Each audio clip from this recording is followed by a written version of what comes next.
നീ കുറെ കാലം ഏട്ടനെ സ്നേഹിച്ചെന്നല്ലേ പറഞ്ഞത്? എന്നിട്ട് ഏട്ടന്റെ സ്വഭാവത്തെക്കുറിച്ചും ശീലങ്ങളെക്കുറിച്ചും നീ എന്തേ മനസ്സിലാക്കിയില്ല? വെറുതെ ഒരാളെ സ്നേഹിച്ച മാത്രം പോരാ, അയാളുടെ മനസ്സും കൂടി മനസ്സിലാക്കണം. അതിന് നിനക്ക് ഈ ജന്മം കഴിയില്ല വേദേ.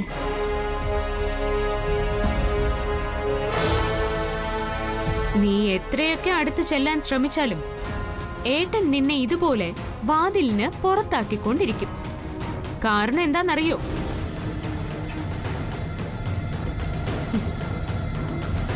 എന്റെ ഏട്ടന്റെ ജീവിതത്തിലെ പെണ്ണ് ഞാൻ മാത്രമാണ്. ഈ പിണക്കമൊക്കെ മാറും. ഏട്ടൻ എന്നിലേക്ക് തന്നെ തിരിച്ചു വരും. എത്ര മനോഹരമായ, ഒരിക്കലും നടക്കാത്ത സ്വപ്നം. ഇതേതോ സിനിമയിൽ കേട്ട ഡയലോഗാ. പക്ഷേ നിന്റെ കാര്യത്തില് ഇത് കറക്റ്റാ. എടീ, ഒരു പുരുഷൻ ജീവിതകാലം മുഴുവൻ ഒരു സ്ത്രീയിൽ തളച്ചിടപ്പെടണമെങ്കിൽ ആ സ്ത്രീയുമായി അയാളെ ബന്ധിപ്പിക്കുന്ന ഒരു കണ്ണി ഉണ്ടാവും. അതായത് ഒരു കുഞ്ഞ്. ഒരു കുഞ്ഞിനെ പ്രസവിച്ച് തന്റെ കൈകളിലേക്ക് തരുന്ന സ്ത്രീയെ ഏതൊരു പുരുഷനും കൂടെ നിർത്തും. ഈ ജന്മത്ത് അതിന് കഴിയുമെന്ന് നിനക്ക് തോന്നുന്നുണ്ടോ?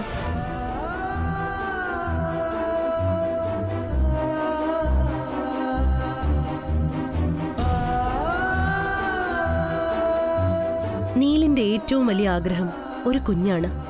അത് നൽകാൻ കഴിയാത്ത നീയാണ് സ്വാതി നീലിന്റെ ജീവിതം തൊലയ്ക്കുന്നത്. എന്ന് പറഞ്ഞാൽ നീലിന്റെ ജീവിതത്തിലെ ശാപം നീയാണ്.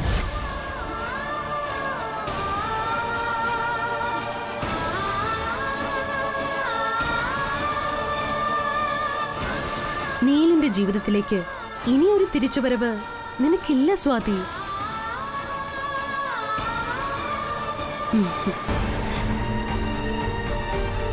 ഇത് പറയുന്നതേ ദേ ഈ വേദയാ.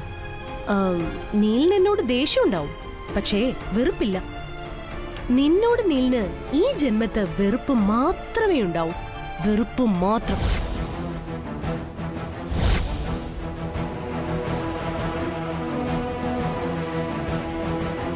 നിന്റെ ജന്മം പാഴായി പോയി സ്വാതി. ഇലകളും പൂക്കളും ഇല്ലാത്ത വെറും ഒരു പാഴ്മരം മാത്രമാണ് നീ.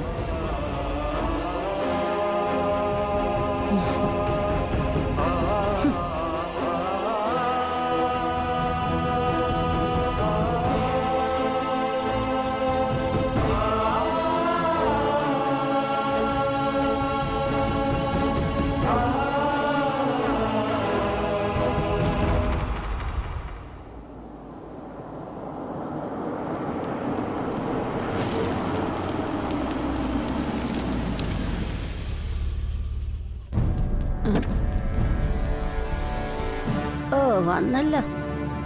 ഇയാളെ ഞാൻ നോക്കിയിരിക്കുകയായിരുന്നു.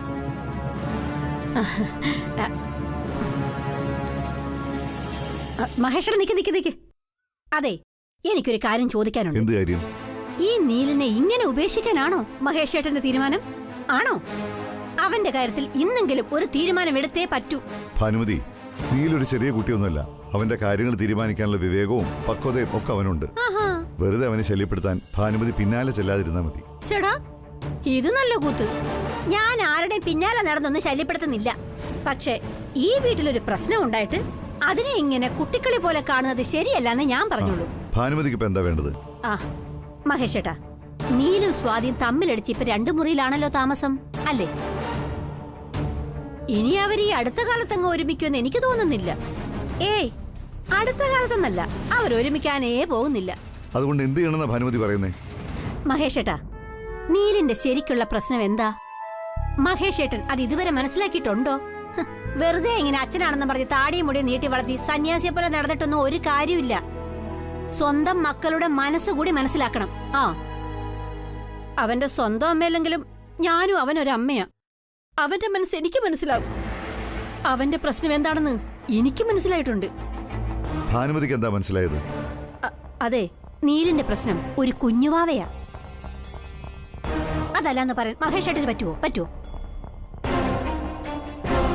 ഒരു കുഞ്ഞിനെ കിട്ടാനുള്ള അവന്റെ ആഗ്രഹം സ്വാതിയെ കൊണ്ട് നടപ്പാകുവോ? ഇല്ലേ ഇല്ല. അവളിനി പ്രസവിക്കേയില്ല. അത് ഡോക്ടർ ഉറപ്പിച്ച് പറയുകയും ചെയ്തു. അത് തന്നെയാ അവന്റെ ഇപ്പോഴത്തെ പ്രശ്നം. അതിന് ഞാനിപ്പോ എന്ത് ചെയ്യണമെന്നാ ഭാനുമതി പറയുന്നത്? അവനും അവളും തമ്മിലുള്ള പിണക്കം തീർക്കേണ്ടതേ അവര് തന്നെയാ. അയ്യടാ, ഇത് നല്ല കൂത്ത്. പിണക്കം തീർത്തിട്ടേ എന്തിനാ? ഇനി ഒരുമിച്ച് താമസിപ്പിച്ചിട്ട് എന്തോ ചെയ്യാനാ? നട്ടാക്കിളിക്കാത്ത വിത്ത അവള്. ചുമ്മാ വെറുതെ തഴച്ച് വളരും, അത്രേ ഉള്ളൂ. അതുകൊണ്ട് ഭാനുമതി, നീ നെറുകേട് പറയരുത്. ജീവിതത്തിൽ ആർക്കും സംഭവിക്കാവുന്ന മനുഷ്യാവസ്ഥയത്. പക്ഷേ അതിങ്ങനെ കണ്ണടച്ചു വിട്ടാലേ ഈ മുറ്റത്തോടെ ഒരു കുഞ്ഞിക്കാലിങ്ങനെ ഓടി നടക്കുവോ മഹേഷേട്ടാ? നടക്കോ? അതിനെ ഞാൻ പറയുന്നത് പോലെ ചെയ്യണം. ബുദ്ധി പ്രവർത്തിക്കണം, ബുദ്ധി. മനസ്സിലായോ? അത്രയ്ക്ക് ബുദ്ധിമതിയായ നീ തന്നെ ഇതിനൊരു പരിഹാരം പറ. പറയാം, പക്ഷേ പറയുന്നത് അതുപോലെ തന്നെ അങ്ങ് ചെയ്യണം. എന്താ? ഒരിക്കലും പ്രസവിക്കാത്ത സ്വാതിയെ നമ്മൾ ഇനി ചുമക്കുന്നില്ല. പകരം ഡിവോഴ്സ് ചെയ്യുന്നു. എന്താ? എന്നിട്ട് വളരെ സുന്ദരിയായ, അതായത് നമ്മുടെ വേദമോളെ പോലൊരു പെൺകുട്ടിയെ അവന് കല്യാണം കഴിച്ചു കൊടുക്കുന്നു. എന്നിട്ട് അവർക്കുണ്ടാവുന്ന മക്കള് ദാ ഈ മുറ്റത്തോടെ ഇങ്ങനെ ഓടിച്ചാടി.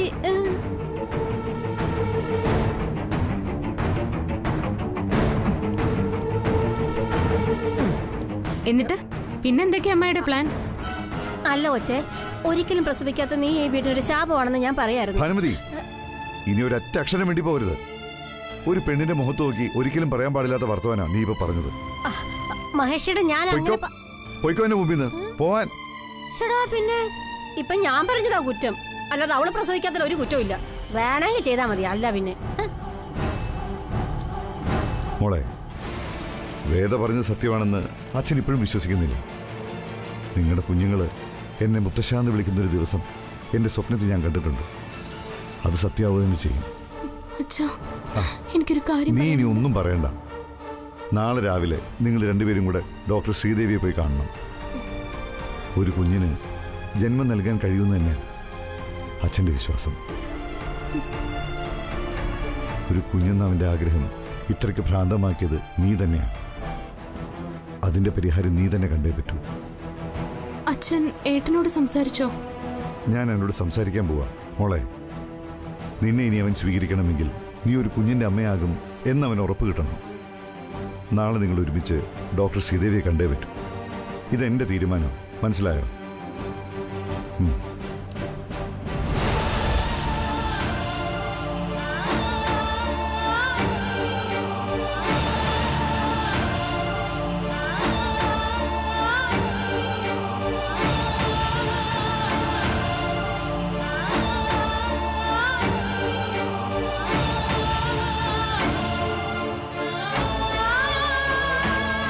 നീലേ, മോനെ നീലേ, എനിക്ക് നിന്നോട് ചിലത് സംസാരിക്കാനുണ്ട്. സ്വാതി നിന്നോട് കള്ളം പറഞ്ഞതിനെ ഞാൻ ന്യായീകരിക്കുന്നില്ല. അവൾക്ക് അനുകൂലമായിട്ട് പ്രവർത്തിക്കുകയും ചെയ്തിട്ടില്ല. പക്ഷേ ഇതിന്റെ പേരിൽ നിങ്ങൾ രണ്ടുപേരും രണ്ടു വഴിക്ക് ജീവിക്കുന്നത് ശരിയല്ല. അച്ഛാ, എനിക്ക് ക്യാമറയ്ക്ക് മുന്നിൽ അഭിനയിക്കാനേ അറിയൂ, ജീവിതത്തിൽ അഭിനയിക്കാൻ അറിയില്ല. അതുകൊണ്ട് എന്റെ ഉള്ളിലുള്ള വികാരം എന്താണോ അതെന്റെ മുഖത്ത് പ്രതിഫലിക്കും. വാക്കിലും നോക്കിലും അതൊന്നും മറച്ചു പിടിക്കാൻ എനിക്ക് അറിയില്ല. നിന്റെ സ്വഭാവം നാളെ മാറണമെന്നോ അവളോട് ക്ഷമിക്കണമെന്നോ അപേക്ഷിക്കാനല്ല ഞാൻ വന്നത്. നാളെ നീ അവളെയും കൂട്ടി ഡോക്ടർ ശ്രീദേവിയുടെ ക്ലിനിക്ക് വരെ ഒന്ന് പോകണം. എന്തിന്?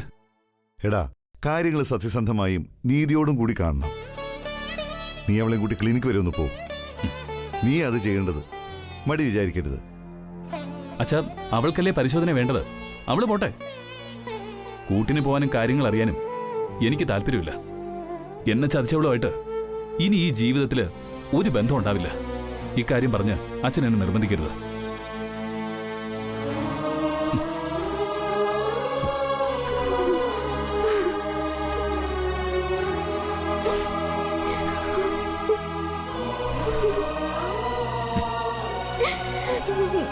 വേണ്ട. നേരത്തെ നീ എന്നെ അങ്ങനെ വിളിക്കുമ്പോ അതിലൊരു നന്മയുടെ ഇമ്പം ഉണ്ടായിരുന്നു. പക്ഷെ ഇപ്പൊ നീ എന്നെ അങ്ങനെ വിളിക്കുന്നത് കേൾക്കുമ്പോ എന്റെ നെഞ്ചിനുള്ളിൽ ഒരു കത്തി കൊണ്ട് കുത്തി ഇറക്കുന്നത് പോലെ എനിക്ക് തോന്നുന്നത്. ഏട്ടൻ എനിക്ക് എന്ത് വേണമെങ്കിലും ശിക്ഷ വിധിച്ചോളൂ, ഞാനത് അനുഭവിച്ചോളാം. ഭർത്താവിനെ ഈശ്വരന് തുല്യം സ്നേഹിക്കുന്നവളാ ഞാൻ. അതിന്റെ കണക്കൊന്നും നീ എന്നോട് പറയണ്ട. ഈശ്വരന്മാരെ പോലും ചതിയിൽ കള്ളം പറഞ്ഞു വീഴ്ത്തുന്ന വൈഭവം അത് നിന്റെ വാക്കുകളിലുണ്ടിപ്പോ. നിന്നോട് എനിക്കിപ്പോ ഒരു പ്രത്യേക പരിഗണനയും തോന്നുന്നില്ല. വെറുപ്പ് മാത്രമേ ഉള്ളൂ, കഠിനമായ വെറുപ്പ് മാത്രം.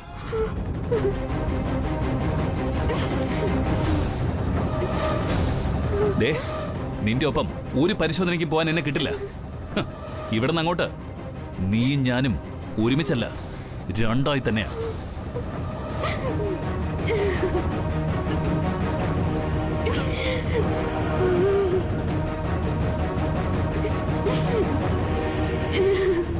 മോളെ, നീ വിഷമിക്കണ്ട.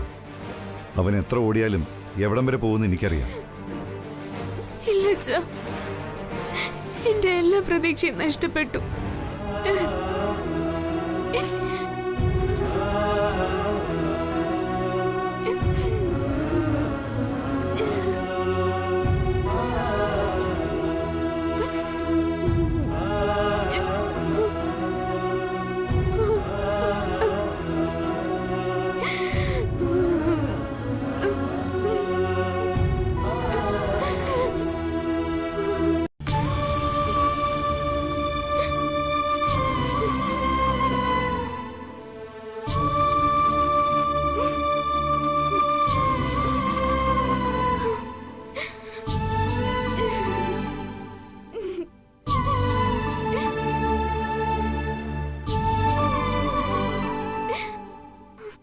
ഇവിടെ നിന്ന് അങ്ങോട്ട് നീയും ഞാനും ഒരുമിച്ചല്ല, രണ്ടായി തന്നെയാ.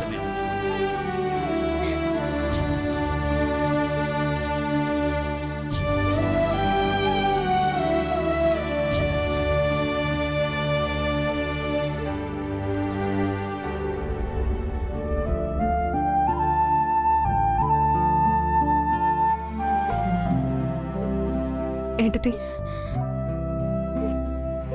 കരയില്ല ഏട്ടത്തി. എല്ലാവരുടെയും മുന്നില് സ്വാതി ഏട്ടത്തി ഭയങ്കര ശക്തിയുള്ള പെണ്ണ, ബുദ്ധിയും ധൈര്യമൊക്കെ ഉള്ള ആളാ. ഏട്ടത്തി കരയാൻ പാടില്ല.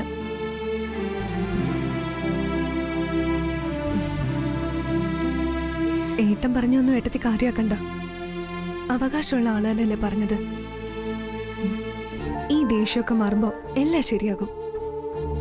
ഏട്ടൻ തന്നെ ഏട്ടത്തിയോട് ഇതിന് സോറി പറയും. നോക്കിക്കോ.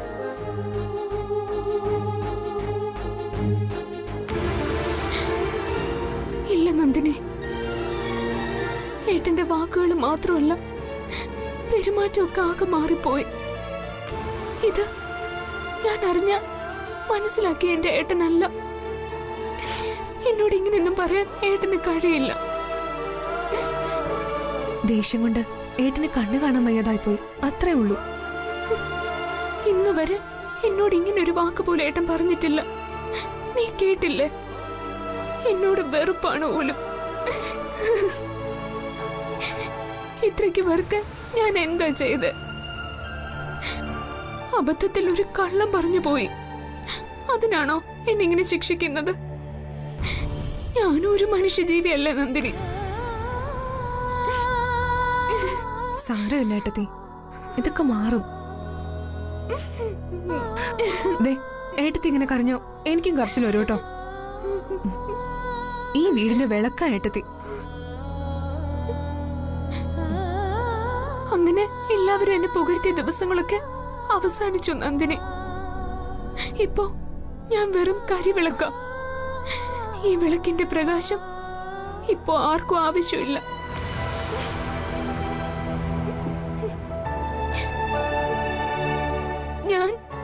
ഞാനൊരു പാഴ്വസ്തുവായി പോയി. ആർക്കും ഒന്നിനും ആവശ്യമില്ലാത്തൊരു പാഴ്വസ്തു.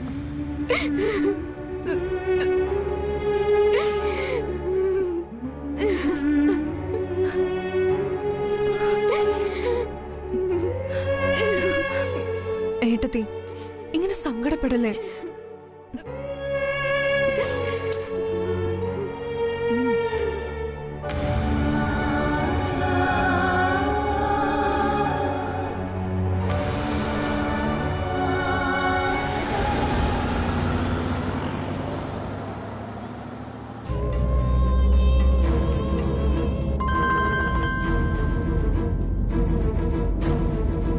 ഹലോ ഡാനി, ഞാൻ സാറിനൊപ്പം തന്നെ ഉണ്ട്. എവിടെ? ബീച്ച് റോഡില. ശരി, ഞാൻ ഉടനെ എത്താം. താൻ അവിടെ തന്നെ കാണണം. ശരി മാഡം. ശരി.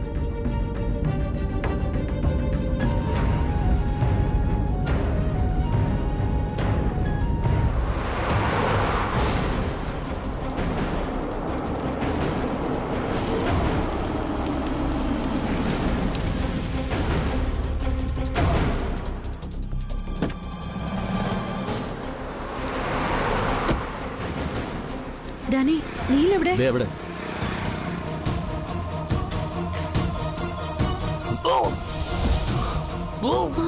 Neil, Neil. ഷോ. ഡാനി, കുറച്ച് വെള്ളം എടുക്ക. ശരി മാഡം. നീൽ.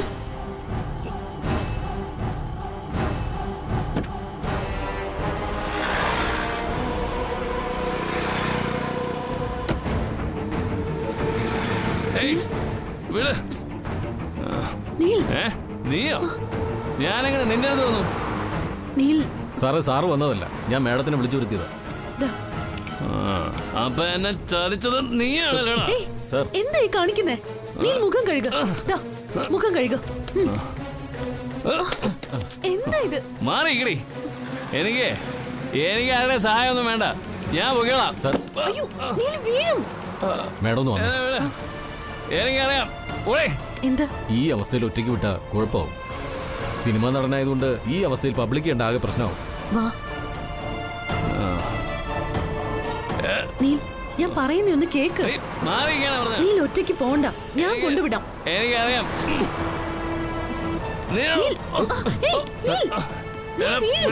ഒന്ന് പിടിക്ക. സാറങ്ങി വന്നേ. എന്നെ വിടാനാ പറഞ്ഞത്. പതുക്കെ. എനിക്കറിയാം വീട്ടിൽ പോവാൻ. നീൽ, പതുക്കെ കേറിക്കോളൂ സാർ. അകത്തോട്ട് കയറിക്കോ. പതുക്കെ. പതുക്കെ. Sir please. എനിക്കറിയാം എന്നെ വീട്ടിൽ പോവാൻ.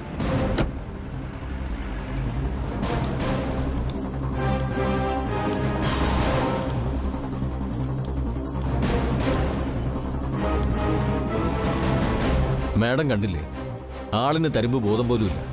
ഞാനിവിടെ വരുമ്പോൾ ആകെ സീനായിരുന്നു. എന്താ പറ്റിയത്? ഏതോ ഒരു പയ്യന്റെ സൈക്കിളിൽ തട്ടി അവന്മാർ മറിഞ്ഞു വീണ് ആകെ പ്രശ്നമായി. അപ്പോഴേക്ക് ആളുകളും കൂടി. സിനിമ നടന്നല്ലേ, നാണം കെടുത്ത ഇത് തന്നെ ധാരാളം.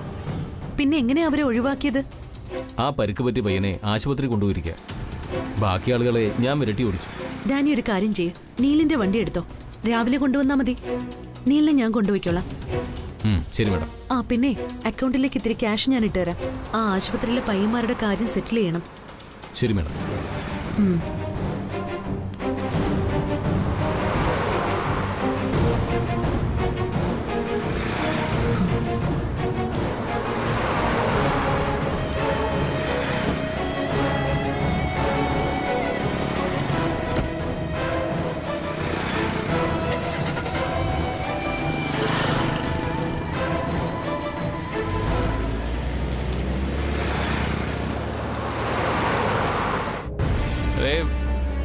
എവിടെയാണ് നീ കൊണ്ടുപോകുന്നത്?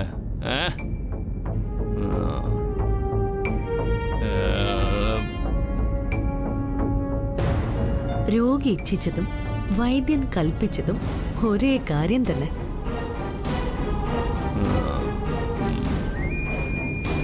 ആദ്യം ഈ വിവരം അറിയേണ്ടത് സ്വാതി തന്നെയാണ്.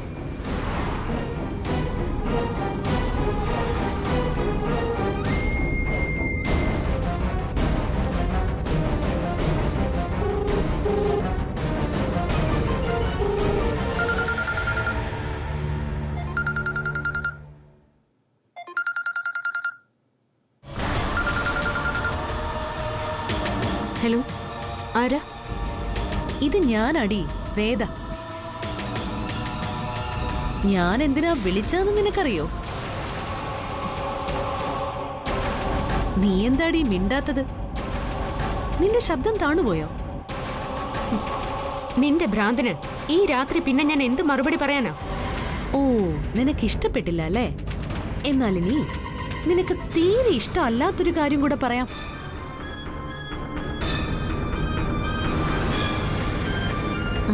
നീലിപ്പോ എന്റെ കൂടെയുണ്ട്.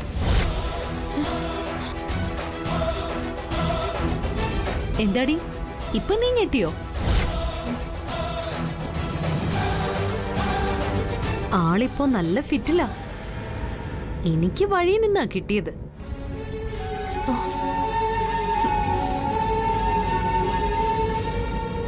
ഞങ്ങളിപ്പോ അങ്ങോട്ട് വന്നോണ്ടിരിക്കുക. നീലും ഞാനും കൂടി അവിടെ വന്നിറങ്ങുമ്പോ സ്വീകരിക്കാൻ നീ പൂമുഖത്ത് തന്നെ വേണം കേട്ടോ.